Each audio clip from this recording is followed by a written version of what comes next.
Ladies and gentlemen, welcome to your Stardom Yokohama Dream Cinderella 2021 in spring preview and predictions. I almost ran out of breath just saying the name of this show because I'm pretty sure we had a Yokohama Dream Cinderella last year, and maybe they're planning on having another one this year since they even specified that it was in spring, because it's literally like on the website it says Yokohama Dream Cinderella 2021 in spring. So I'm wondering if there'll be a 2021 in fall, in like October, like what the last one was. We'll see. I'm stoked for it though. We've got 7 matches on this card. 4 or 5 of them look great, and the other 2 are like, oh, that'll be cool. John, how you feeling? Sorry about that, brother. I'm feeling great, man. Stardom, I think when they always put out the big cards, they're always really fucking packed.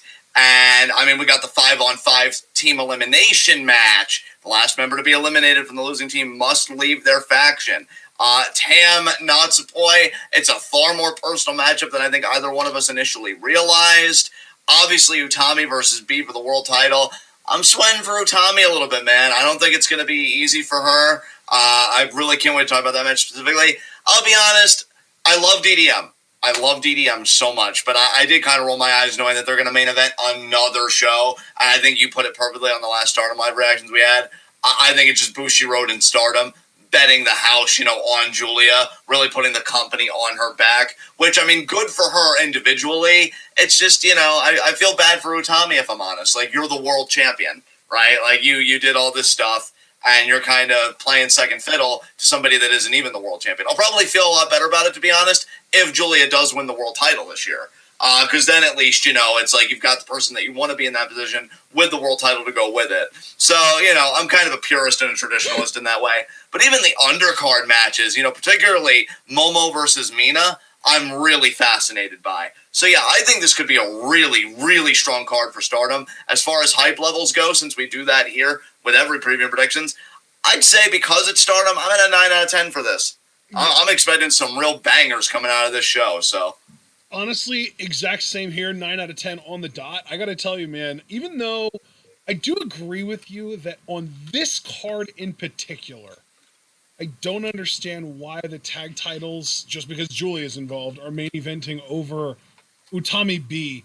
I feel like Utami B is a world title program worthy of main eventing, even a show like this. Like, with Kamitani, I got it. And especially because not only was it Kamitani as the challenger, but you had Giulia Tam. Like, that was the culmination of that thing. Like, no wonder it went last, right? But with this, I'm a little less forgiving. I'm a little more like, what are you doing? I'm less angry, though, and more curious, because I'm wondering if they're doing this in this order, because it's just going to be like a really casual, like, Utami retains, no big deal, and then something really big happens either in or after the main event. Yeah, that could be. That could be. I really don't know. It just, I don't know. Again, I love DDM, and I don't want this to become a thing where, like, I sour on DDM because of this.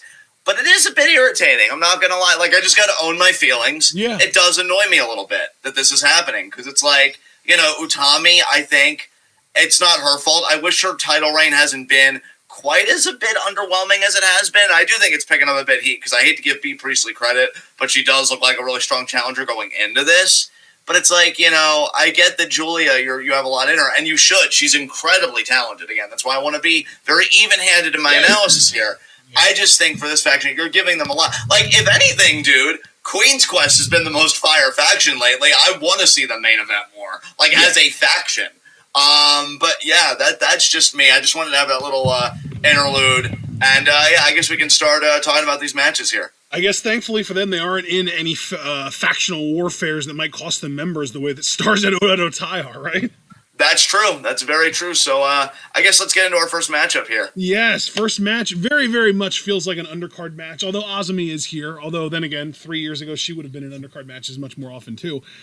Azumi versus Hina versus Lady C, 3-way match. I mean, I wouldn't be overly surprised if they had Hina pin Lady C just to get a little momentum under her belt, but I'm definitely picking Azumi to get a win here.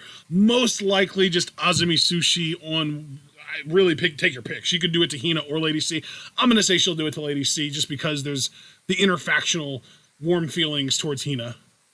I'm going to say Azumi as well. I'm not even going to think about it. So, Azumi. Yeah. All right. Well, easy enough. Second match, Momo versus Mina. The only reason that I'm even apprehensive to just go all in on Momo here is because I feel like they might be telling a story about Momo just kind of like hitting rock bottom, and like she lost to Nanae Takahashi on the last big pay-per-view, so maybe she'll take an even more embarrassing loss here to a very, very much improved Mina Shirakawa. I feel like she's probably the most improved woman in Stardom over the course of the last like 7 months or so, 6 or 7 months. But what do you think? I want to know what you think. I want to hear your thoughts. Again, it's funny you say that, and if you turn out to be right about this, then color me interested, to say the least. I'm just going to go Momo here, mainly because, again, I'm looking at this pretty straightforwardly. You are absolutely right about Mina's growth, her improvement, and I think her improvement is on such a trajectory that who knows, maybe by this time next year, who knows what we'll be saying about Mina Shirakawa, and I mean that in the most positive way. Yeah, because it really has been amazing. She might even be in like Wonder Star title contention by next year. We don't know. I wanted to say it, but I'm so glad you did because I didn't want to seem like I was being hyperbolic. I think this is going to be a really fun matchup, but I am ultimately giving Momo here. But my reasons for that will be made clear by the next matchup we talk about. So I will be going Momo on this. Right, do you want to? Yeah. I'm actually going to take the plunge. I'm going to pick Mina with the upset here. I'm going to actually go in with Kirby, who I really shouldn't because Kirby makes a lot of out-of-there predictions, and he's almost never right about them. But I think that there is something going on here. I think Mina has been on fire lately. I think that Momo has been in a little bit of a down spiral lately. I think they might be telling a story here. I'm going to go with the upset here for Mina. Okay, so then we got match 3, Unagi versus Kamitani, and I'm going to come out with it. I'm picking Unagi to win here, and that's why I picked Mina to win the previous match, or lose the previous match, I should say. Well, actually, am I? Shit. I don't know. I think this might just be like a big night for stars, or for Cosmic Angels. They might just sweep the whole thing. Maybe. But, ever since Unagi had the 7-match trial, and I don't mean to be, like, mean to Mina. God, that was a lot. Because, she had the injury, and that's not her fault. But I do think they're going to kind of position her as, like, the third tier of the Cosmic Angels. So I see her losing to Momo, but I do see Unagi winning here just to show the fruits of her 7-match trial. And, like, how they kind of forged the proverbial iron, so to speak. Yeah. This is really tough, though, because I feel like these two are both big-time pet projects for Stardom, and I almost have a hard time believing either one of them would lose to the other right now. Thing is, Unagi, her 7-match trial already kind of paid off with her winning that Battle Royal on the last pay-per-view. But that doesn't mean that it can't pay off continuously over time with just her being just improved and, like, moved up power level-wise in, like, the tier list in Stardom. But God, Kamitani, I feel like Kamitani has been just floating lately. I feel like she doesn't really have any direction right now. Shit. This is a really tough one for me. I should have thought about this a lot more before we got on here. I think I'm going to stick with Unagi. And I'm gonna, we'll get around to it. Is it next, actually? No, okay. We'll get around to the TAM match later, but I'm going to stick with you with Unagi. I'm very apprehensive about this one, though. These two matches are probably the toughest matches on this entire card for me to pick. Yeah, I would agree with you there, because they are undercard matches, and I feel like they're not as straightforward as championship matches. I definitely sympathize, with that struggle. Yeah. All right, so next up we have the big 5-on-5 elimination tag match. We've got Stars, represented by Mayu, Kid, Hanan, Death, and Ida, versus Oedo Tai, represented by Natsuko, Saki, Konami, Ruaka, and Rina. Okay, I wish we knew the order here. I wish we knew the entrance order, like who was coming out last for each team, so we knew who was on the line. You know what, though? Because I don't want this to be one of those matches where I'm hemming and hawing for 10 minutes just thinking about that. Do you know who I'm thinking just instinctively? Go ahead. I'm going to go with you. I hate to say it, Starlight Kid, because I loved how you painted it, and she has been growing in confidence. And I do, just for whatever reason, her development this year, it feels the most organic for her to be the last one, just based on her trajectory. But then for Oedo Tai, dude, I think it's going to be fucking Saki, to be honest. She has been coming through in the clutch for Oedo Tai every fucking time lately. Yep. I think that's building up to her being the last one. So I'm going to say Starlight Kid versus Saki Kashima as like the last two. Saki gets the revival on Starlight Kid, and Oedo Tai wins. Dude, you pretty much just painted out. You just laid it out exactly how I imagined it going. I think the kids are going to be the first ones in because I think that their respective faction leaders are going to be the least willing to part with them. So I think Rina is probably going to start the match, maybe Ruaka. Then the second person for Oedo Tai will be the other of those two, whichever one doesn't start. And I think that Hanan is going to start this for Stars. Yeah, that makes sense. That makes sense. So this is a really, really tough one. I'm 100% convinced that Oedo Tai is winning. And I definitely agree with you that I think it's going to be because of Saki that they win, because she has been so clutch for them lately. She literally won the faction tournament basically by herself. She got both winning pins with Revival after taking finishers in both matches and kicking out of them. She has been on an absolute tear. And honestly, if she does pin Kid at the end of this match, I think she's going after the white belt after this. Dude, I fucking hope so. And I can't tell you what a relief it is that you and I see things the same way and that this isn't going to be one of those matches. Because if you really look carefully, which we both have, they're clearly building Saki up here. Like, to me, it is so obvious. And I feel like in a different way, they're also building Kid up. I feel like when you look at all the other members of both factions, it's not that they're not doing anything. They're just not moving at the same rate that these two particular women are in this particular story. Yeah. So I think that makes all the sense in the world that it comes down to Starlight Kid and Saki. And I also hope, again, that you're right, that Saki goes after the white belt after this, because I am telling y'all, even though my favorite right now in Stardom is Starlight Kid, and I'm loving everything she's doing, Saki deserves more. Mm-hmm. A lot more. That woman is, I think you've even said, like, she's a 5-tool fucking player, bro. Like, this woman, her and Tam could do fire together. I really believe that. So I really hope you're right, bro. I really do. So, yeah. Well, that was a tough one, but I think we got past that, both having agreed on the result. Now we get to our Wonder of Stardom Championship match. Tam Nakano defending against Natsupoi. I love both of them, but I think this is the easiest match on this card to predict. I think Tam retains in, like, maybe not easy fashion, but this is probably going to be one of the shortest white belt title defenses in maybe even over a year, honestly. Oh, bro, yeah. Like, Tam is definitely retaining here. It's the first title defense. You know, it's just her establishing her reign as the Wonder of Stardom champion. Natsupoi has been stellar. I mean, there's a reason that I affectionately call her the cutest rock and roller, because she really does have that Devitt energy where she could be so much bigger than her division, so to speak. And I think she'll be able to do a lot with the company. But, you know, you are the high-speed champion now. That's the legacy you're building. Tam's got to get this white belt on lock. And, yeah, it's going to be an easy retention for her. I completely agree with you. Yeah, all right. So Tam retains, but then we get to the tougher championship match to predict. Utami Hayashishita defending against B. Priestley, the World of Stardom Championship. This is only difficult because of my own fear. Because to me, B getting the title back is the worst case scenario for Stardom, but I also feel like they don't see it that way. I think they really like her a lot and see her as a big money draw and stuff. So, yeah, dude, this is the match, and I think you could tell that this was the match that's given me the most pause, like, out of any on this card. Because, like, on one hand, because Stardom's so good at telling stories, I could easily buy, oh yeah, they're going to put the title on B, because they're going to do a long-form story of ultimately Momo being the one to beat her. You go from a woman that you said, you're nothing and nobody, to now all you can call her is your world champion. Like, that is perfect fucking storytelling, and I've already said, if they go that route, that's going to be my storyline of the year. Fucking easily, right? So, yeah, I could see that. On the other hand, if you're going to have Utami lose, I mean, to me, if you're going to have Utami lose, it should be in a main event spot. to signal like, oh man, the new world champion's closing the show.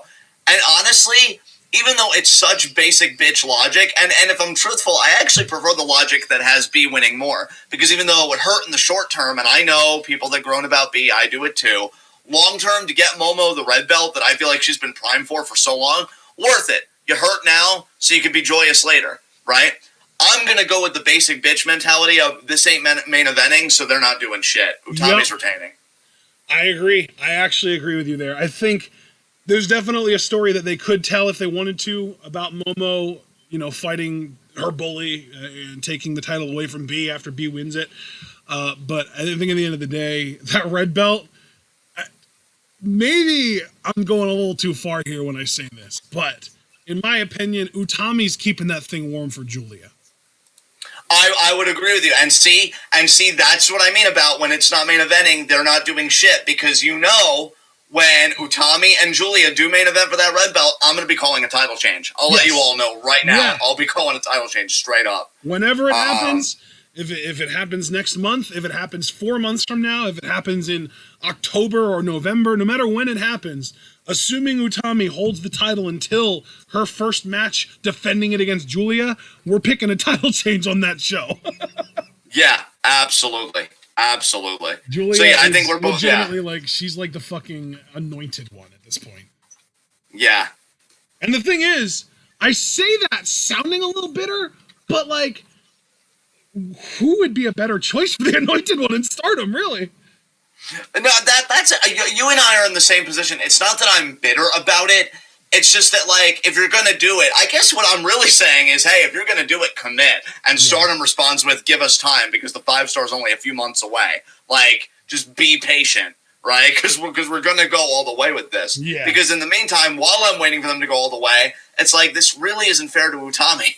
Because, like, she's done great work. That is true. I really do agree with you on that. It really feels like, even from Stardom's perspective, it feels like they're like building the story of Giulia being built up from the ground up, having gotten her head shaved, working her way up, working through the roster. Eventually, she literally, the first show after she got her head shaved, she was in the opening match. It might have even been against Lady C. She was actually, I think it was against Death, and it was like a triple threat or something like that. But like, she started from the ground up at that point, and she's going to work her way all the way back up. She's going to win the 5-star. She's going to beat Utami for the belt. And that's a beautiful story. But in the meantime, give Utami something to do, please. Yeah, dude. Again, no knock on how Stardom tells stories, but that's another thing, too. You make a great point. Like, here's a woman that lost the white belt, got her head shaved, and she's still main eventing fucking shows. There's an incongruency there, right? And it's like, kind of bothers me a little bit. But yeah, Utami's not losing that shit until it's a main event spot. Has Syuri challenged Utami already for the world title? I don't think Shuri's been a title defense for Utami yet. That I think needs to happen. Yeah. That needs to happen, and maybe they're saving that for the summer because they want Syuri to be Utami's last successful title defense before she drops it to Giulia because of that DDM connection. But it needs to happen, and I really want Utami to defend it against Azumi at some point. I really do. You and me both, honestly. I really want Azumi's first World of Stardom title attempt to be at a faction member. And I'll tell you, since Stardom is the kind of promotion that I love it so much, I don't just think about the next world champion like in an individuated sense. I think about the next lineage for that title. If Giulia gets to be red belt champion, who says Tam can't beat her for 2 titles? Because Tam's been in her fucking bag lately. Like I said, she's living in it. She's fucking living in it right now. Don't tell me I can't think about Tam as red belt champion. Fuck y'all.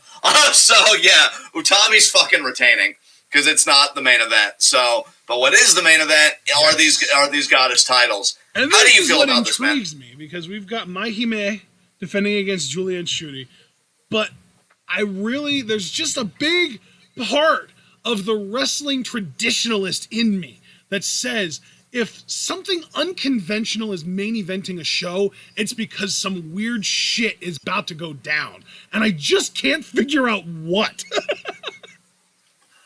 We don't know. I'm going to go to the extreme end where we're all probably going to disagree and be like, no, and then we'll maybe find a more reasonable middle. Because the extreme end would say, oh my god, we're seeing the dissolution of DDM. But to me, there's no fucking way that's happening. Dude, I had that thought too. I had that thought too, though. That's the thing, is like Giulia and Syuri are very clearly beating or marching to the beat of a different drum than the rest of the faction. Yeah, absolutely. And it just, there's also a part of me that wonders if, like, maybe somebody gets excommunicated from a faction earlier in the night, and they show up at some point during this match to help one of these two teams win and join DDM.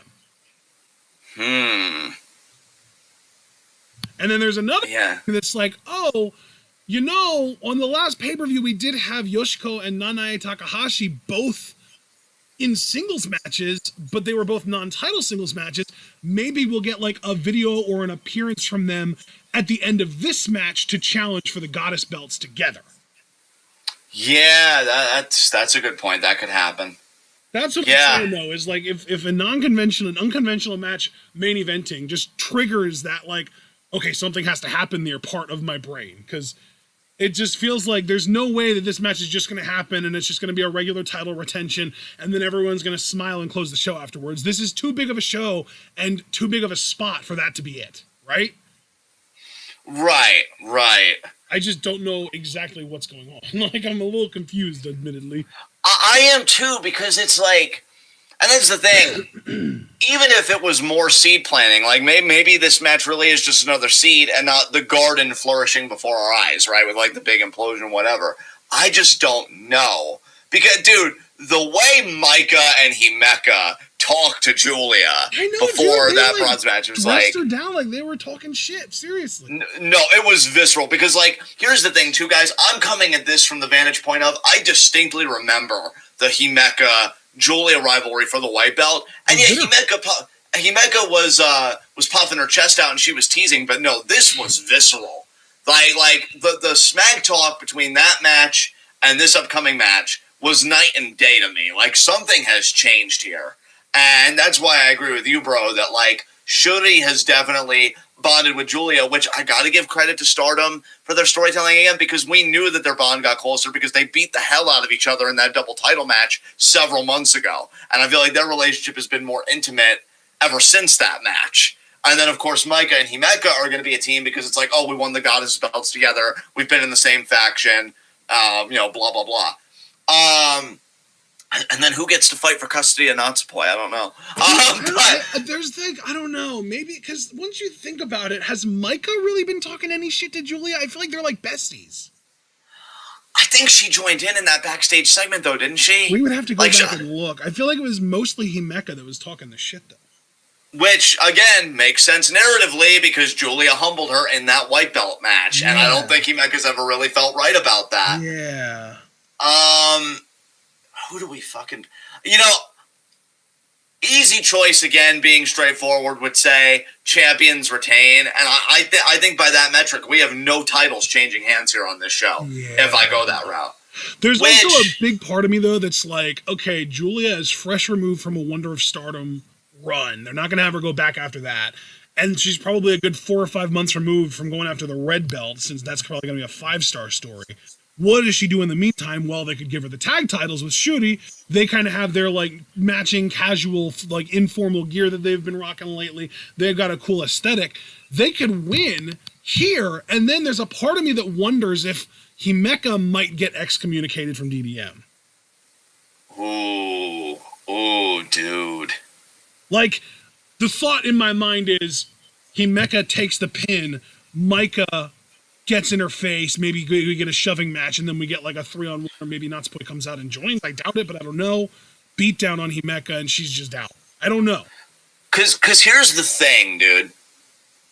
You mentioned Himeka, and why I'm in agreement with you, not in the formal sense of like, oh yeah, that's happening, but just in agreement with your logic and the possibility existing, is because when Micah and Himeka were out of earshot, I feel like most of Giulia's retort was directed towards Himeka.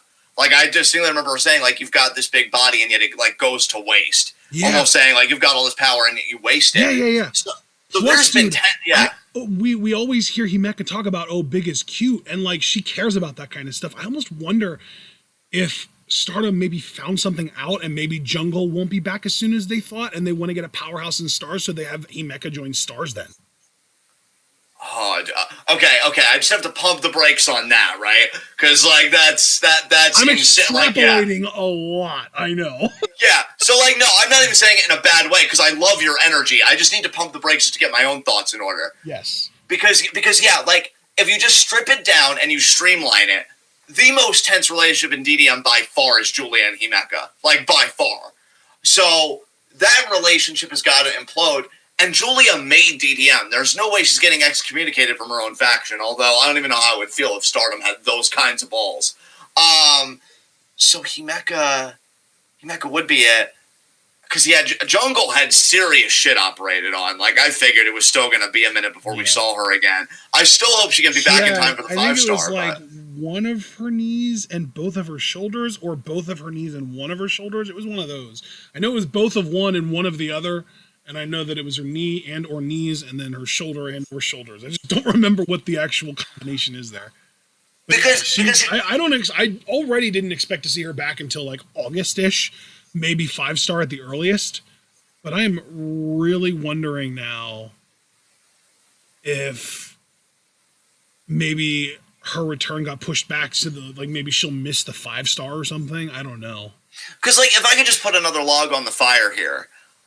Because I'm breaking this down, right? And I'm thinking if the champions retain, that would only have to come one of two ways. Well, I guess 3 ways, because there's always a TLD, but I doubt it. Right. Unless they really wanted to protect people, which they did that with Giulia and Syuri, and it's like, okay, I get it, but then why even do the match? But that's beside the point. So you have a TLD that's always on the table, fine. But let's act like that's not even a possibility for a second, right? Just for the sake of my broader argument.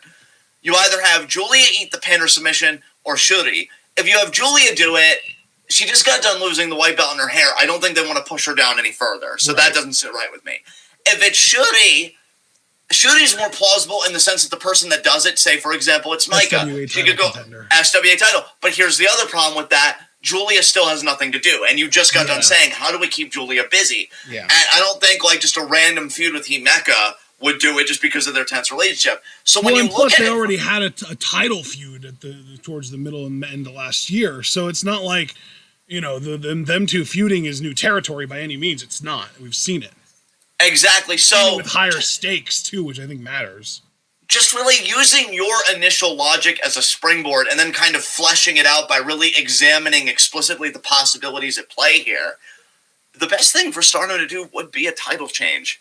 Because, like, if you do a title change, you could do a return match with MaiHime. Yep. And then you could even do the excommunication on the return match if you didn't want to do it on this show. Right. And then, you have them retain. You could get new challengers there because there are plenty of tag teams, maybe MK Sisters, maybe somebody else, I don't know. You can have somebody come after Syuri's SWA title because I think one of the best developments in Stardom this year has been the elevation of the SWA title because Syuri's just been a fantastic champion. So you could always do that. Yeah, dude, I can't believe this. I actually am kind of gobsmacked that I'm doing this, but I think I'm going to go with Giulia and Syuri to win the fucking titles. I think so, too. I think I'm going in with you on that, because if Micah and Himeka retain, there's really only one interesting thing that they could do, and that is, like, special challengers for the titles from, like, another promotion or, like, a big deal, mismatched team, like maybe fucking Momo and Mayu get together for no reason whatsoever. Like, that kind of, like, that's the only thing that they could really do to justify this match main eventing the show, right? Yeah. Unless Giulia wins the tag titles. Like, that's the draw, right? Giulia winning the tag belts. Yeah. With, somebody that really is like her sister, like her, because they beat the shit out of each other and they have a close relationship. I don't know if they're as close as Giulia and Micah. They bonded, yeah. And that's the thing. Even if they're not as close as Giulia and Micah, like IRL, on screen, I would say Giulia and Syuri have the best relationship. I mean, that's just my vantage point, because I don't see that same closeness with Micah and Giulia, like, on screen in the ring. That belongs to me, to Giulia and Syuri, so it makes sense that they'd win the tag titles. Yep. I'm going for it, dude. I can't believe, even the matches that I thought we would viscerally disagree on, our logics actually really had a synergy to them that surprised me. Mm-hmm. I'm going with the title change. It just, you just said it. You just said it. If you're going to have this main event, you're going to do something with Giulia because they're putting everything on Giulia. Dude, they want to make her a fucking Grand Slam champion. Yeah. Because she's already held the Artist belts. She's held the Wonder belts. This would be the Goddess belts. Now, obviously, I don't know if like she'd be disqualified if she hasn't held high speed or SWA. But as far as like the real primary Stardom belts, the thing is, she was born in England, so she is legitimately a viable SWA title contender against anyone other than B. You know, so yeah. So she could definitely still win that. I don't think she has any interest in high speed. I think that's not even like, even if she quote unquote qualified, which there's no, like, high speed is basically X division. Like there's no qualifier. Fucking Maria Pache held that thing in 2018. So yeah, anyone can go for it that wants to. I just don't think she would want to. I don't think she gives a shit. So I think she could go after the SWA title at some point for sure. She definitely qualifies for it. And of course we know she's going to win the world's title before the next, like probably within the next year, honestly. Yeah. Oh my God. Yeah, for sure. For sure. Yeah. Yeah. Wow, man. I can't wait for all of these predictions to just blow up in our faces. It's going to be awesome. You know what though? I'm pleasantly surprised we were in as much agreement and still had like substantive discussions about it. I feel like that is engendered more by disagreement than agreement. So yeah, this was very pleasantly I've got this vision, man. I've got the vision. It's going to be Syuri, Giulia win, and then Himeka is the one that ate the pin. Micah gets pissed at her. We get a 3-on-1 beatdown. Himeka gets excommunicated. Maybe even Natsupoi too, because she tries standing up for Himeka. They end up in Stars. And then when Jungle comes back, we get a Himeka Jungle interfactional feud to determine who the best powerhouse in Stars is by that point. Yeah. Yeah, that all makes sense to me, man. Yeah. Or they could even just be a tag team. That could be interesting too. Yeah. Yeah. I see it. I see it. Fucking wild. There we go. All right. I've got nothing else to say. Leave a like as you file out, guys, and subscribe. Click the bell icon so you don't miss any of that TwitWow goodness.